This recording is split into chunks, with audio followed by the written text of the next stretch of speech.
Alors que la guerre fait rage, des instances internationales et des ONG sont en train d'enquêter sur les actes qui ont été commis depuis le 7 octobre. À la fois sur les attaques terroristes perpétrées par le Hamas en Israël il y a un mois et sur les représailles israéliennes sur Gaza. Des crimes de guerre ont-ils été commis?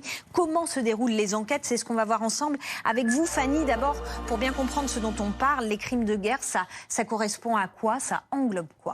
Eh bien, regardez la définition de l'Organisation des Nations Unies de ces crimes de guerre. Ces crimes de guerre, ce sont des infractions graves aux conventions de Genève signées le 12 août 1949, des violations graves donc du droit international menées à l'encontre à la fois de personnes civiles, mais aussi de combattants. Et comme leur nom l'indique, crimes de guerre, elles sont menées donc dans le contexte d'un conflit armé. Regardez quelques exemples de ces infractions, de ces violations, de ces atrocités menées donc dans ces contextes de guerre. Cela peut recouvrir l'homicide intentionnel, la torture ou les traitements inhumains ou encore la prise d'otages. Prise d'otages sur le sujet duquel le procureur de la Cour pénale internationale, qui était en déplacement dimanche dernier à Rafah, sur la frontière entre l'Égypte et Gaza, a donné son point de vue. Il a notamment mis en garde le Hamas sur les prises d'otages qui ont été menées donc, depuis le début octobre. Écoutez.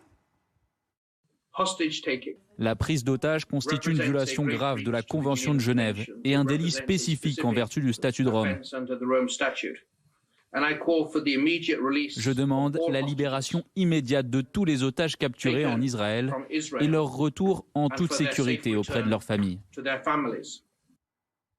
Ces crimes de guerre, leur nature, elle est vraiment diverse, je vous le disais. De nombreux autres exemples, regardez, le viol en est un, l'emploi de gaz toxiques ou encore l'attaque de la population civile ou encore de villages ou encore de biens civils qui ne seraient pas des objectifs militaires.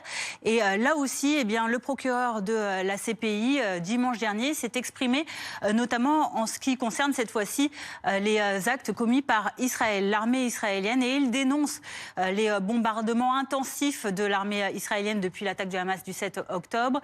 Et également, il dénonce également le siège total qui a été imposé à la population locale. Il demande absolument de laisser passer l'aide humanitaire. Écoutez encore.